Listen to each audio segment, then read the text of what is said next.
Why relationships are so complicated nowadays? I mean, people are ready to, stay in good relationship, but they are not ready for marriage. Relationship में किसी को problem नहीं होती, but जहाँ पर commitment की बात आ जाती है वहाँ पे प्रॉब्लम हो जाती है, यानी मैरिज की बात आ जाती है वहाँ पे प्रॉब्लम हो जाती है.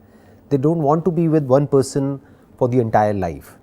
नोबडी इज श्योर के whether it's the right decision for me और इट्स नॉट, क्योंकि सारी रिस्पॉन्सिबिलिटी आपके ऊपर आ गई है. पहले के टाइम में क्या होता था, घर वालों की रिस्पॉन्सिबिलिटी होती थी, या टिपिकली जो अरेंज मैरिज में भी होता है कि रिस्पॉन्सिबिलिटी फैमिली की है.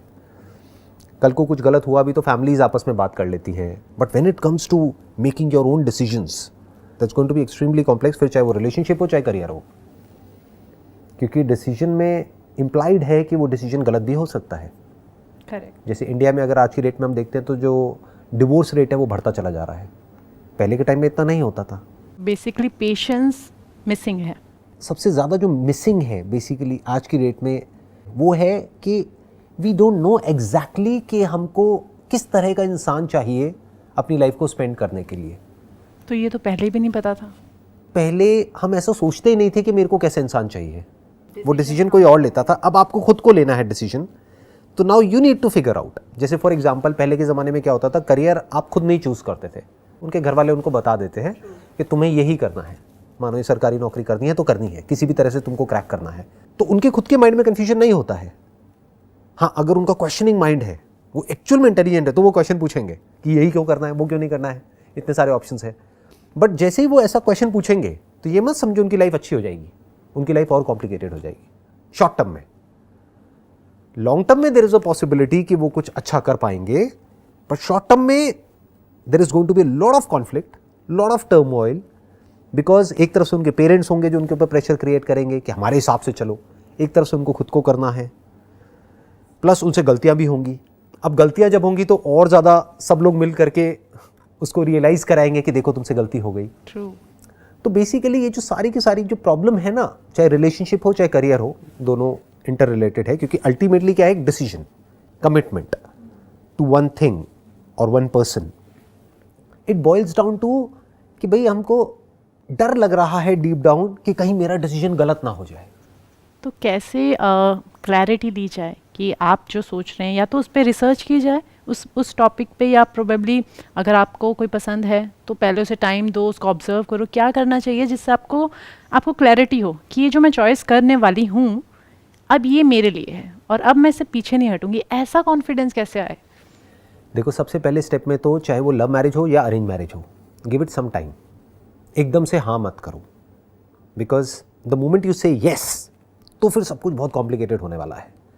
अब आपने एक बार कमिट कर दिया अरेंज मैरिज में, मानो कि एक दो बार आप मिले और आपने हाँ बोल दिया. अब आप पीछे हटोगे तो अननेसेसरी प्रेशर्स क्रिएट होंगे. बट जब तक आपने हाँ नहीं बोला है, चाहे कितना भी प्रेशर आए कि I want to meet that person again, maybe 2 times, 5 times, 10 times, कहने का मतलब है कि give it some time. Okay. Commitment इतनी जल्दी नहीं करनी. बिल्कुल नहीं करना चाहिए, क्योंकि पूरी लाइफ का सवाल है ना. जैसे करियर है, करियर में एकदम से आपने कोई चीज़ करी नहीं है, बस किसी को करते हुए देखी है और आपको लगता है कि ये करियर मेरे लिए बहुत अच्छा होगा और आपने कमिट कर दिया, और वहाँ पे आप गए उस ऑफिस में, आपने ज्वाइन किया, 4 दिन बाद समझ आया अरे मैं कहाँ फंस गया. It happens with me. हाँ, ये हुआ ना आपके साथ में, राइट. ऐसा ही रिलेशनशिप में भी होता है कि होता क्या है, हम जल्दीबाजी में कमिट तो कर देते हैं, बाद में हमको लगता है अरे ये कहाँ फंस गई मैं कहाँ फंस गया. ये तो बिल्कुल ही अलग पर्सनालिटीज़ है. मतलब ऊपर लेवल पे तो डिफरेंसेस रहेंगे, वो तो अच्छा है, बोलते हैं ना अपोजिट्स अट्रैक्ट, तो वो तो अच्छा है. बट जो फंडामेंटल्स हैं वो अलाइंड होने चाहिए. मतलब जो बेसिक वैल्यूज हैं आपकी और सामने वाले पर्सन की, that has to be aligned. Okay. कि आपने अपने लिए डिफाइन किया कि मेरे लिए ये टॉप 5 प्रायोरिटीज़ हैं इस रिलेशनशिप की, बाकियों पे मेरे को कोई फर्क नहीं पड़ता है, बट ये 5 चीज़ों पे कोई कॉम्प्रोमाइज़ नहीं होना चाहिए. ट्रू. ऐसे ही क्या वो सामने वाले की उन 5 चीज़ों से मैच होता है, वो उससे पूछना पड़ेगा अपना बताने से पहले. या ऑब्जर्व करना पड़ेगा. ऑब्जर्व करना पड़ेगा, ये नहीं कि वो क्या कहता है या क्या कहती है. कहते तो सब अच्छा है. कहते तो सभी अच्छा है, चाहे वो अरेंज मैरिज हो चाहे लव मैरिज हो. बट ये मत देखो कि वो क्या कह रहे हैं, ये देखो कि वो क्या कर रहे हैं. उनको उन 5 पैरामीटर्स पे एक एक करके टेस्ट करो. फॉर एग्जाम्पल, लुक्स उस टॉप 5 में है या नहीं है. You need to ask yourself. अब मैं किसी को भी जज नहीं कर रहा हूँ. ट्रू. हो सकता है आपके लिए हो सकता है किसी और के लिए ना हो. अब वो आपको देखना है, या करियर स्टेबिलिटी ज़्यादा इंपॉर्टेंट है, या उसका बिहेवियर ज़्यादा इंपॉर्टेंट है, या वो रिस्पेक्ट कैसे करता है कैसे नहीं करता है वो ज़्यादा इंपॉर्टेंट है. अब ये मत देखो वो आपकी रिस्पेक्ट करता है नहीं करता है, ये देखो कि एक गरीब आदमी की कितनी रिस्पेक्ट करता है वो, क्योंकि अगर रिस्पेक्ट कोई इंसान करता है तो या तो वो सबकी करता है या किसी की भी नहीं करता है। ये देखो उसके थॉट्स अपनी कंपनी के बारे में लेकर के क्या है, अपने बॉस के बारे में क्या है, अपने पेरेंट्स के बारे में क्या है। तो ऐसे आपको देखना है, कुछ 5 चीज़ें पहले तो डिफाइन करनी है, और ये माइंड में नहीं करनी है, लिख करके करनी है। इसको टाइम देना है, क्योंकि इससे इंपॉर्टेंट और कुछ नहीं है। ट्रू। आराम से देखा ठंडे दिमाग से कि ये 5 चीज़ें इसके अंदर है या नहीं है, जिसमें कुछ टाइम लगेगा, कुछ हफ्ते कुछ महीने लगेंगे।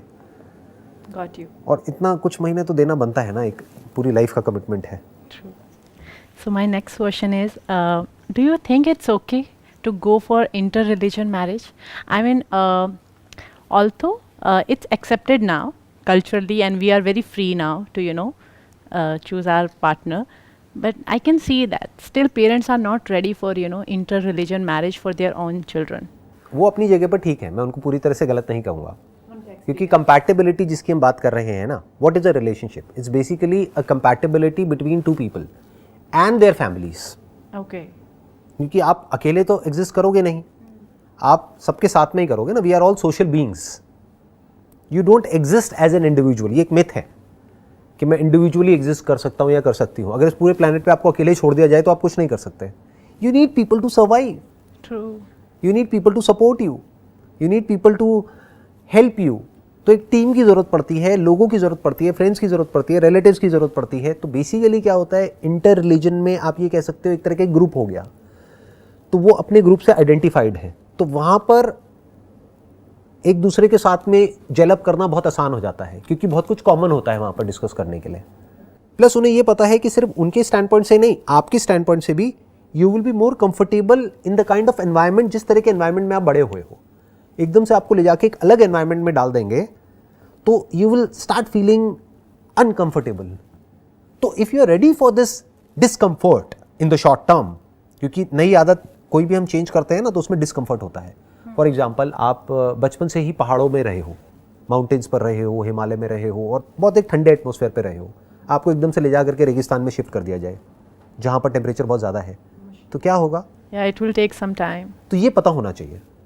अगर आप ये सोचते हो कि भाई मैं इंटर रिलीजन मैरिज कर लूँगी और सब कुछ बहुत बढ़िया रहेगा, घर वाले भी खुश रहेंगे, दोनों के घर वालों में क्लैशेस होने के चांसेस हैं, Okay. आपके भी आपस में क्लैशेस होने के चांसेस हैं। जब भी 2 अलग अलग लोग बिल्कुल अलग अलग बैकग्राउंड से, अलग अलग थॉट प्रोसेसेस से, अलग अलग रिलीजन से एक साथ में आएंगे तो फैमिली के लेवल पे भी क्लैशेस होंगे, पर्सनल लेवल पे भी होंगे, सब कुछ होगा।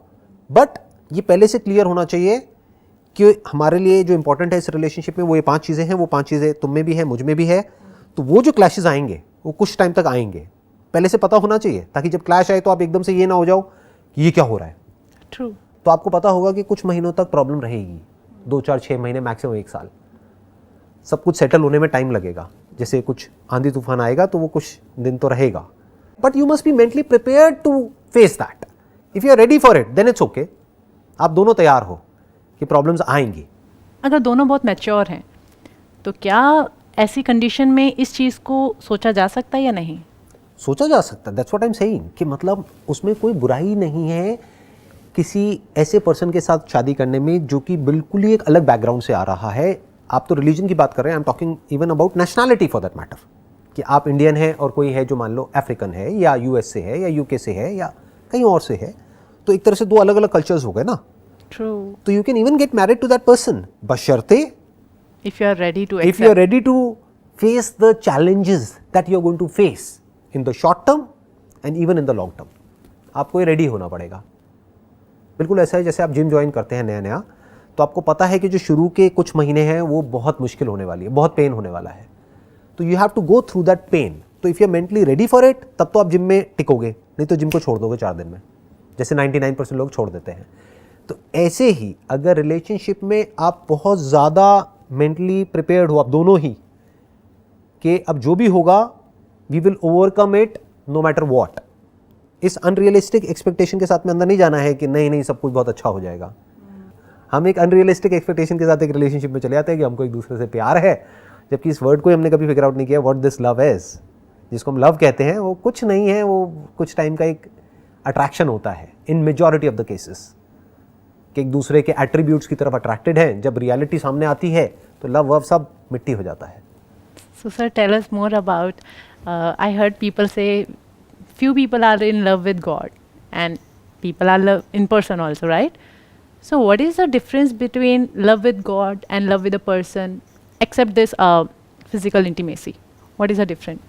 जो लव फॉर गॉड है ना, ये अपने आप में एक बड़ा ही एब्स्ट्रैक्ट कॉन्सेप्ट है. क्यों? क्योंकि व्हाट इज गॉड? गॉड को कभी आपने एक्सपीरियंस तो किया नहीं है. तो गॉड मतलब क्या? एक थॉट है, एक आइडिया है, एक बिलीफ है जो आपके माइंड में है, एक इमेज है. तो if you are saying I am in love with God, तो ultimately what you are saying is I am in love with my idea of God. तो you are in love with your own belief, your own idea. You are not in love with God, क्योंकि God से अगर आप जाकर के पूछोगे कि are you in love with me, वो कहेंगे आप कौन हो. तो you are in love with your own imagination, which is okay, because it gives you kind of a psychological security, जो कुछ लोगों के लिए बहुत जरूरी होती है. कि इस लोनली वर्ल्ड में at times we need something to hold on to.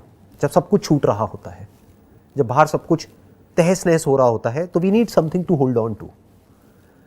जैसे कोई इंसान है, वो भूतों से बहुत डरता है, तो उसको एक ताबीज़ दे दिया जाता है कि ये पहन ले तो कोई भूत तेरा कुछ नहीं बिगाड़ेगा. तो वो ताबीज़ काम करता है.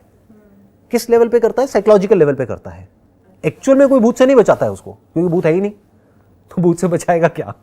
ऐसे ही ये जो साइकोलॉजिकल बिलीफ सिस्टम होता है, ये हमको बचाता है, एक कंफर्ट देता है. आपको ये होता है आई am in love with God. What does that mean? कि चाहे कुछ भी होगा मेरे साथ, बुरे से बुरा, भगवान मेरे साथ कुछ बुरा नहीं कर सकता है. तो आपको एक पॉजिटिव अप्रोच मिल रही है लाइफ में.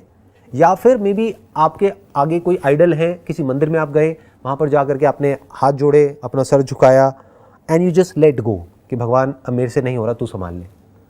तो that's basically entering into a state of gratitude and compassion and love. What is love? Love is to be one with the whole. In that moment you are one with the whole, you are one with the universe. क्योंकि आपका मैं बीच में से हट गया है जब आपने सरेंडर कर दिया है. आपने भगवान के आगे जाकर के सर झुकाया और आपने अपने आप को सरेंडर कर दिया. जो आपका थॉट है, जो बहुत ही फ्रेगमेंटेड है, जो बहुत ही लिमिटेड है, उससे आपने अपना कंट्रोल छोड़ दिया. तो अब आपकी नेचर की इंटेलिजेंस आपके थ्रू ऑपरेट कर रही है उस मोमेंट में. फ्री कर दिया अपने आप को. वही तो करना होता है. जैसे कोई बीमारी है, उससे हील कैसे होते हैं? जानवरों के अंदर ये इंटेलिजेंस फीडेड है. जानवर क्या करते हैं? जैसे ही कोई बीमारी होती है, वो अपने आप को सरेंडर कर देते हैं. वो खाना पीना छोड़ देते हैं, जा करके लेट जाते हैं. तो एक तरह से आप कह सकते हो कि उन्होंने नेचर की इंटेलिजेंस को अपने आप को सरेंडर कर दिया. हम क्या करते हैं? जब बीमार होते हैं तो माँ बाप क्या करते हैं? जा करके बच्चे को और खिलाते हैं कि ताकत आएगी. अरे ताकत नहीं आती है उससे. वो ताकत डाइजेशन में चली गई, डाइजेस्ट करने में लग गई. उस वक्त ताकत चाहिए थी, लेकिन हमने और गड़बड़ कर दी. तो ये क्या किया हमने? थॉट के लेवल पे हमने गड़बड़ कर दी. नेचर की इंटेलिजेंस जो है वो संभाल लेती है चीज़ों को, हमको पूरे के साथ जोड़ देती है.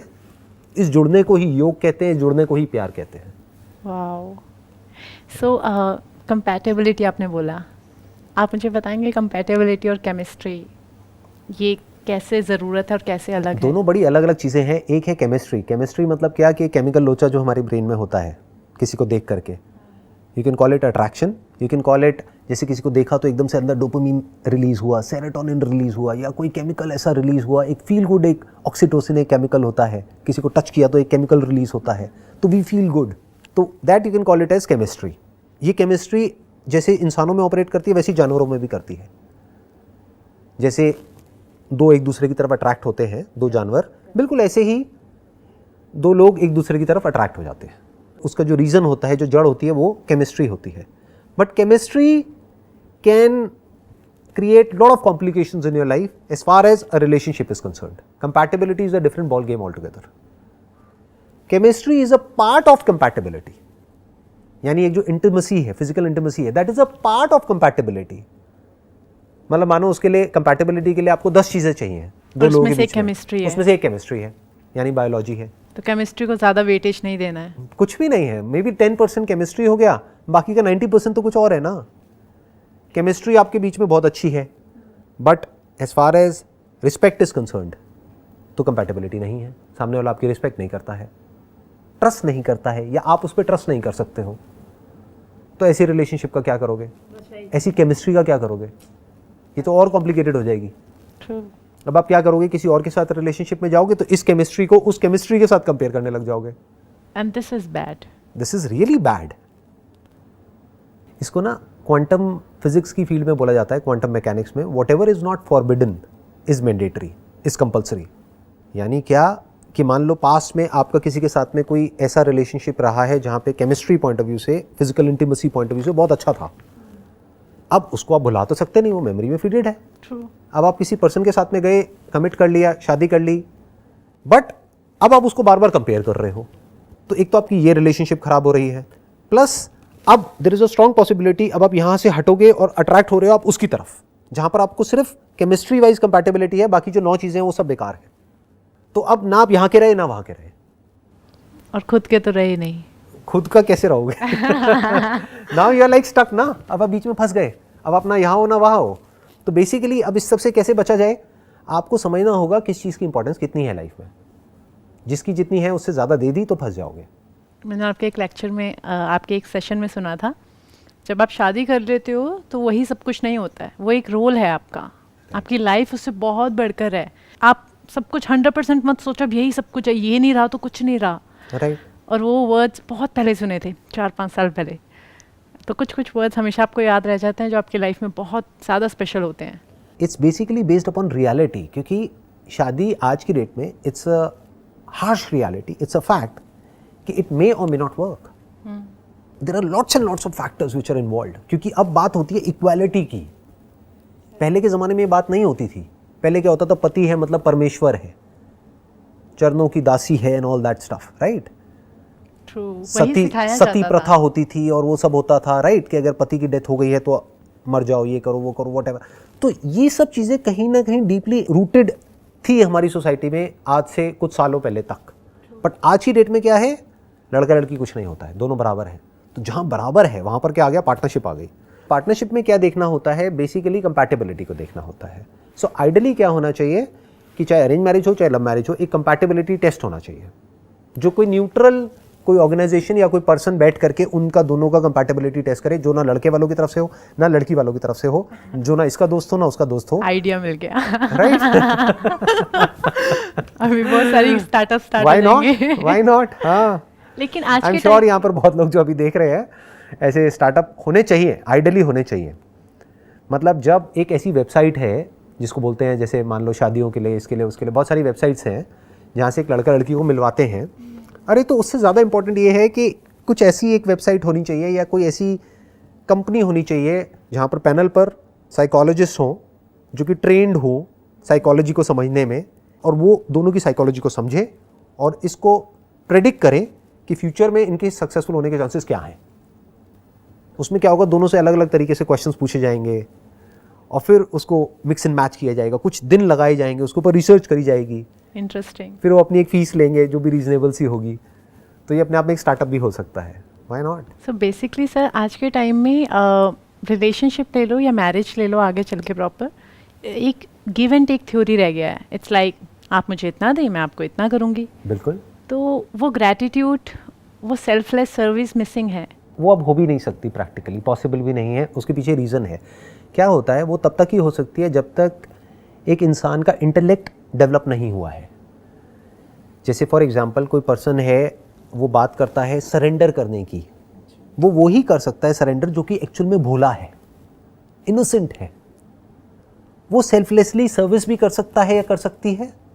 बट जो वेल एजुकेटेड है और जिसका एक वेल फॉर्म्ड माइंड है, वेल फॉर्म्ड अपनी आइडेंटिटी है, अगर उससे पूछो आप कौन हो, तो वो पूरा प्रॉपर्ली डिफाइन कर सकता है या कर सकती है, मैं ये थी पास्ट में, अब मैं ये हूँ, अब मैं ये करने वाली हूँ। तो वो एक हार्डन्ड एक इंडिविजुअल है जिसका इंटेलेक्ट बहुत स्ट्रांग है। तो वो दिखा तो सकता है बाहर से, या दिखा सकती है कि नहीं मैं सेल्फलेसली ये करूँगा या वो करूँगी, वो एक्चुअल में नहीं कर सकता है। It has to be give and take. For example, अगर ऐसे दो लोगों की मैरिज होती है जो कि वेल एजुकेटेड हैं और इंटेलेक्चुअली साउंड है, और फिर अगर जो हस्बैंड है वो अपनी वाइफ को मार रहा है, पीट रहा है, तो वह जस्ट नहीं कर सकती है। She can't surrender, she can't be selfless there, it's not possible and it should not happen. Day one से क्लियर होना चाहिए कि it's going to be a partnership जिसके ये रूल्स होंगे, और ना आप ब्रेक करोगे ना मैं ब्रेक करूंगी। That's perfect. Okay. It was a pleasure talking to you. Same and here. wish you Thank all the you best so for much. whatever you want to do in your life.